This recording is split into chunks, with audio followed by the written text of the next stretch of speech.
In computing, a firewall is an appliance that monitors traffic flowing to and from a network and has the ability to block malicious traffic based on a predefined set of rules.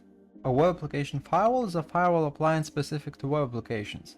Such an appliance usually comes with a set of rules that block attack vectors that can harm web applications.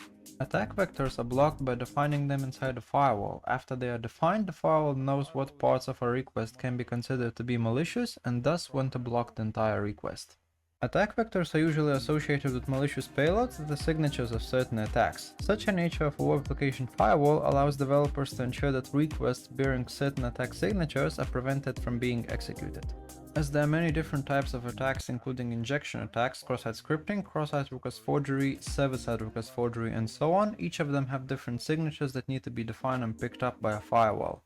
Once they are defined, the firewall knows what requests to associate with a certain attack, and thus when to block the request with a message saying that the request was blocked due to an attempted attack of a certain type.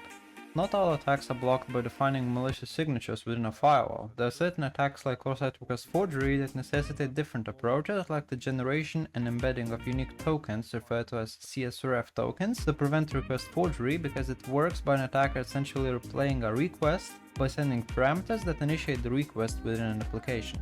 As tokens are constantly changing, such an approach becomes no longer feasible. Subscribe to know more information about internal functionality of web application firewalls, and until next time.